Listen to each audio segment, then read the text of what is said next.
Hello and welcome to Fertility Springboard, the podcast series brought to you by Fertility Help Hub. I'm Eloise, founder of Fertility Help Hub, and over the series I will be bringing you conversations with some of the most influential and inspiring professionals and experts around the world to arm you with useful and empowering thoughts and resources to ease your fertility journey. And don't forget to sign up to the newsletter to make sure you don't miss out on anything. It's packed full of inspiring interviews, resources, discounts and offers, competitions and real-life stories.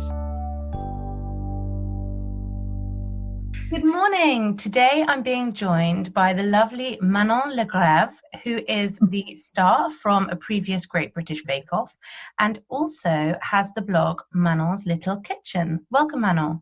Hello, how are you? I'm very well, thanks. How are you doing today? Yes, good. Well, it's a beautiful sunny day and I'm wearing a lemon dress, so I'm very happy. I have just seen it and it is beautiful, and I want you to talk a bit about that shortly, about the clothes that you've been making. Yes. Before we come on to that, please could you introduce yourself and tell us a little bit about you, what you've created, and of course people will be dying to know more about being on Great British Bakeoff, which you must be asked all the time. Yes, I can't believe it's been 2 years now. So back in 2018 I finished a quarterfinalist of the Great British Bakeoff, and obviously, as you might have heard from my name, so I'm French. So I moved to England 8 years ago, and the funniest thing is that I moved into, your brother's family as an au pair, where I looked after 3 amazing little kids. And then I just stayed in the UK. I worked in IT, so I was a consultant for IBM. And then, I just, entered the Great British Bakeoff, which was kind of a surprise. I just love to bake. And it was amazing, really kind of like changed my life. And so after that, I decided to, take the leap, quit my job and really start my business as more of a blogger, kind of content creator. And I also develop a lot of recipes. And so yes, I have my blog, my Instagram, and I feel very lucky to be able to live from my passion and, working with, I work a lot with French brands like L'Occitane, Espresso, Le Creuset, all of this. So it's been amazing. Amazing, thank you. And as you said, we do go back a long way because we helped our family. And it's been amazing to see you grow and to see what's developed. So what was it like being on Great British Bakeoff? Was it as it seems on TV? Yes. So I never really understood how much work goes into it. But it was really hard. It was really, really hard. We have so much, preparation to do. They ask you to develop the recipes before the show, and I was still working at the same time. So it's like filmed at the weekend. So it's filmed in Newbury in this like incredible kind of estate. And I think it's been there for like the last kind of 6-7 years. So yes, I would work during the week, going to Birmingham to work, then come back to London, go to Newbury. And I did that for like 8 weeks. I don't know how I did it. Wow. But I know, it was crazy. But no, it was amazing. I think it's really an experience of a lifetime. And also it really made me kind of more confident about my baking as well. Mm-hmm. And kind of like believing in myself, I think, too. Do you think it gave you confidence to try and, not try something, but to do more work in an area that you feel very passionate about, that you love? Yeah, 100%. And also, it taught me as well that you don't necessarily have to, go to school, have a degree. Like these kind of skills, you can really learn them on your own. Even, as you did as well. Like, even for me, like social media, I never knew anything about it, and I've learned so much, like blogging, WordPress, all of these things. And I mean, I think you mentioned before, when during COVID, I taught myself how to sew my clothes. I think it was really great to see how just from me in my kitchen that I could, from that could get on the Great British Bakeoff. And it just, I think that was really amazing. Absolutely. So during the show, when you were being judged on the wonderful creations you were making, Did you know in advance who was going to win, or was it a surprise as it's shown? I mean, obviously, it's still reality TV, right? Yeah. But Bake Off is one of the show where I'd say is the most real in a way that I guess what happened in the tent is, let's say, 90% what you see on TV, which is really good, I think, which is really, really amazing. But I mean, we all knew, I mean, at the end of the day, it's two people deciding who should win. And, you know, as you know, cooking and food, it's I'd say very subjective. So, and as a human, you always have your favorites. So I think Paul Hollywood had Rahul as his favorite. I think, you know, it's funny. He liked me at first because I was French, and then he was annoyed because I kind of challenged him on some of the French knowledge that he had. Oh, really? Really? Yes. And what about Mary Berry? Oh, no. Well, I was with Prue, actually. Mary was gone. Yes. Maya did. Yeah. And Prue, I mean, Prue is amazing. I think to me, Prue was so much more knowledgeable than Paul, which is, you know, don't say that out loud too much. But yeah, Prue was amazing. She's an incredible chef, and she's achieved so many things. Did you get to enjoy the cakes afterwards? I mean, trust me, after like spending 4 months just baking, at the end, I didn't want to eat anything. I was like, overload cake. I can totally imagine. So how does baking and food make you happy? So obviously a lot of people have said after Bake Off, I don't want, like, how can you still bake? Like, do you still enjoy it? And I do, which is great, which shows that I think your passion, once you start making your job, you still have to find pocket of enjoyment. And I do, you know, every Tuesday I bake something new for my channel, and I just always, it just makes me happy. I think it's kind of my meditation, you know. I mean, I'm in my kitchen, I'm the one driving the recipe. Sometimes it doesn't work, which is always a bit annoying, but I just learned to accept failure as well and just start again. And then you have this sense of achievement when your recipe is successful, when you have this, you know, beautiful, delicious cakes, and also that, you know, beautiful photographies. So I think meditation, failure, success, and feeling good. I love that. I love your optimism and your energy. And what about your favorite recipes to bake? That's such a hard one. And you know what I do? I try to choose multiple ones. So I do one for cake, one for patisserie. But just for the purpose of this, I think my favorite thing to bake is definitely choux pastry. Okay. Because it's quite magical. You know, you make this kind of small pasty thing, and then you put it in the oven, and it just doubles, triples in size, which I think that's the beauty of baking. Absolutely. I mean, the photography of the food that you create on your blog is sensational, and the link is for people to look at. No, thank you. That's also a skill as well. People don't understand. Food styling is really hard. Like, I'm still learning, and photography as well is really hard. But it's fun. Again, like, if you want, you know, just any advice, if anyone there wants to, as you know, you did, if anyone wants to start a blog or something, I think if you're truly passionate about it, just try it. There's so many online things where you can learn, and yeah, just try and you be successful. I think also that's a really good point, because for people listening, lots of whom are trying or maybe struggling to conceive and perhaps going through fertility treatment, I know personally, having been there, that it's a very stressful time. And you can sometimes feel as though infertility or a fertility struggle defines you. And that shouldn't be the case. There are so many other elements to our lives. I think that what you said about starting to sew and baking and taking time away when you feel overwhelmed, finding things that keep you happy is so important, isn't it? So 100%. Do you have any baking tips for people to enjoy food without feeling the guilt if you're watching what you're eating? Yes. So one thing that I try to do most of the time, mostly in the summer, is just eat your fruits. Like, there's so many gorgeous fruits that are, you know, filled with summer and, you know, amazing vitamins, and I would say maybe privileged baking with fruits, because not only they're delicious, but also it's kind of slightly better to make a fruit tart than to make a chocolate brownies, for example. So yes, that's what I would do.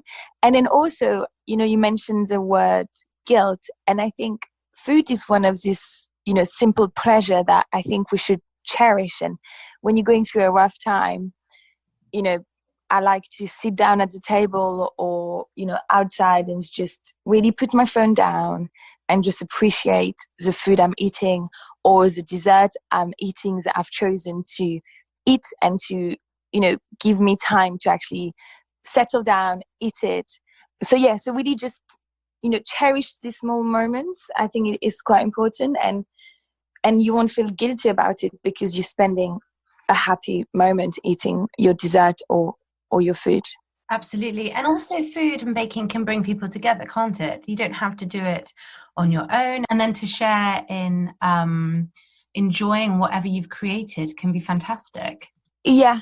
And I guess, as you mentioned, I haven't gone through treatment, but I know obviously as a couple, as a relationship, for the relationship, I think the sitting down together for dinner is quite an important moment of the day. Like, even my partner is working a lot at the moment from like 6:30 to 7:30, but I know that when we're going to sit down together with, phones down, TV down, even if it's only for 15 minutes or even at lunch, I think it's always good for the relationship as well to have these kind of moments.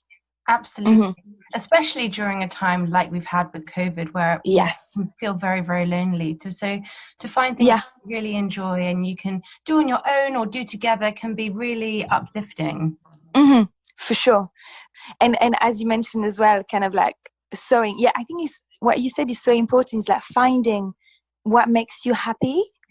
And for me at the moment, obviously baking has always been the one, and I started to sew, and it's just time for me. So find the time for you to find, so even if it's like do your nails, does it make you happy to spend half an hour doing some little night art on your nails? It's, find these pockets of times that make you happy. I think it's so important. And like you said, looking at you today wearing a beautiful yellow dress or putting on a splash of pink lipstick like I've done today, it totally changes my mood. For sure. And like this morning I wore another dress which was a bit more kind of, you could see my arms a bit more, and it didn't make me feel that good. I was like, I don't really, just like kind of a lot of women, this part of my body is, I'm like, my arms. And then so I just changed my dress, and now after that I felt so much better. Totally. I totally get you with that. I'm the same. Yeah. You're not a nutritionist. No. However, there are things that people can bake with, aren't there, that could be healthier options to lots of sugar. So what do you think? Like honey and raw chocolate and things like that? Yes, I think, like I'm always surprised at some recipes of how much sugar there is in the recipe. I think sometimes it's just not necessary. And I think, as I mentioned before, as you said, it's good honey or maple syrup, but again, it's still sugar. So it's more finding recipes like, again, use lots of fruits. I think any pies, any tarts, to be honest, choux pastry is really light, to be honest, at the kind of, content, at the sugar content. And you can fill your choux with maybe, again, some French fruit or some puree. Fruit puree has much less sugar than a jam, for example. So, in the evening, I often would have some Greek yogurt with a splash of puree that I've homemade myself. And that's, a little dessert of the night. It's not too sweet, it's not too calorific, and it allows you to, to have this touch of sweet at the end of the day, which I always treasure. Sounds delicious. The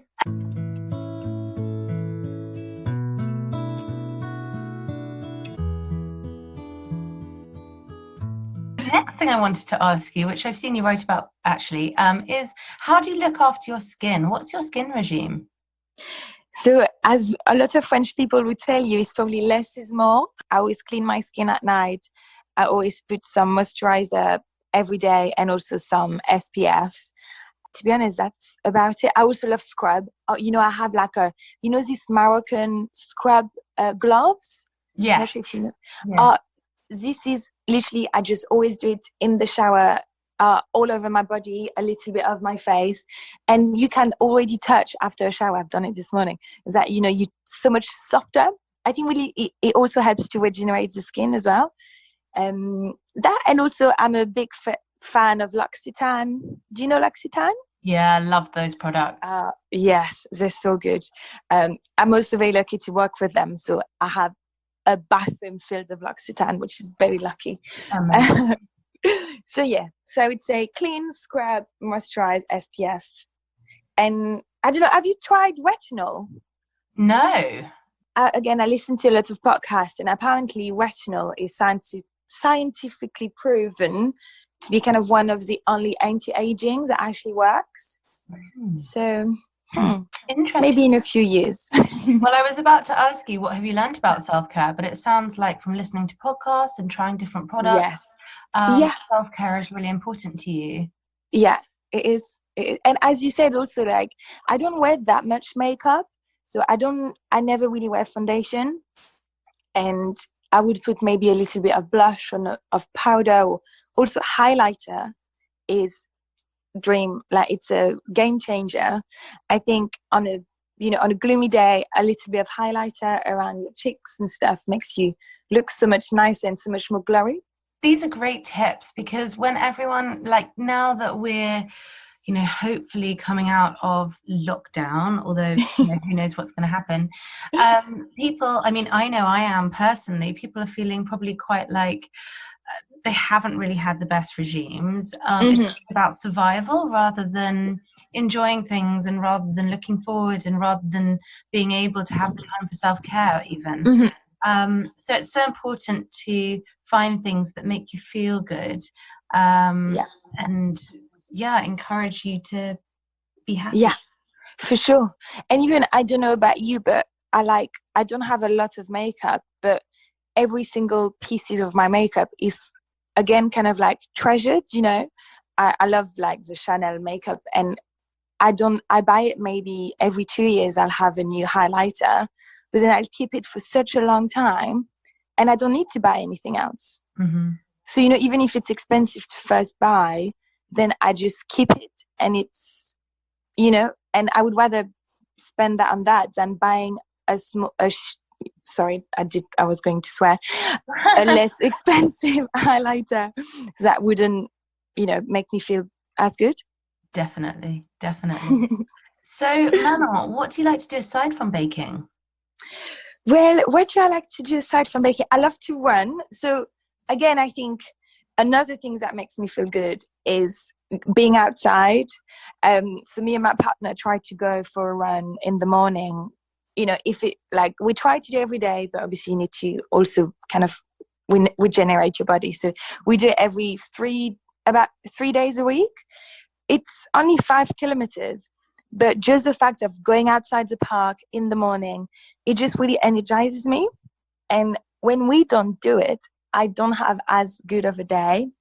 So again, I think that's a really good self-care tip. Sometimes, even if it's just 20 minutes of yoga, of abs, of just, I don't know, something that's going to make you feel good before you have a shower and make you feel that you've done something today. I think that's definitely another tip that helped me through lockdown and through COVID. Absolutely. Exercise for me as well really helps me feel re-energized, and it's proven, isn't it, to release endorphins. So that's a great piece of advice. For sure. What tips would you give people for kind of feeling confident, especially when going through a rough time? Like, what would you advise to make yourself feel good? One of my friend Marin, so she's like a CEO of a company, and sometimes she has to go to, before she used to have to go to events, and when she didn't feel good, she said, let me put my kind of masks on. So what she does is she wears her best dress, she do her best makeup, her hair look amazing. She spends an hour to make herself look very, very good, and that's kind of her armor. against not feeling that good and confident. I know it's definitely something that even I told you this morning, like my dress, I just changed my dress because I wasn't confident today with my arms. Or maybe tomorrow I'm going to wear a longer dress because I don't feel like seeing my legs today. It's really adapting, I think, your wardrobe and the way you look depending on how you feel.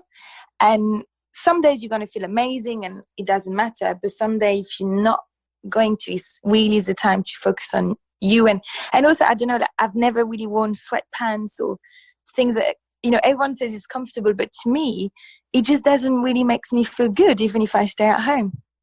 Yeah, I can understand that. I can totally understand that. And I guess it is dependent on what's going on at the time and your mood and the way you're feeling, isn't it? And for me, it's even things like, I don't know, time of the month and hormones play such a part in the way that I'm feeling. And whether I feel like being, getting lots done and feel really motivated, or feel like it's a day where you just want to curl up in a ball. I mean, it's just, everyone goes through that, don't they? So these kind of self-care tips and words of wisdom can be so encouraging. And I think don't feel bad about not feeling that good. 100%. That listen to your body. And I tell my partner, I said, today I'm just feeling meh, so I'm just not going to do it. I'm not going to do the things I don't want to do today. And that's okay. Absolutely. Let it go. Get back tomorrow energized. Do you practice any kind of mindfulness? Not fully. Like, I don't spend time to do it, but I think generally in life I do it, if that makes sense.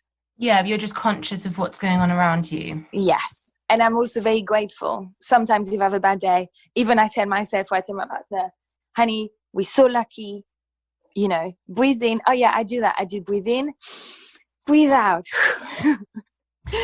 It's so silly, but it does work. I was speaking to someone yesterday who does a lot of meditation, and she said something that I'd never heard before, which I loved.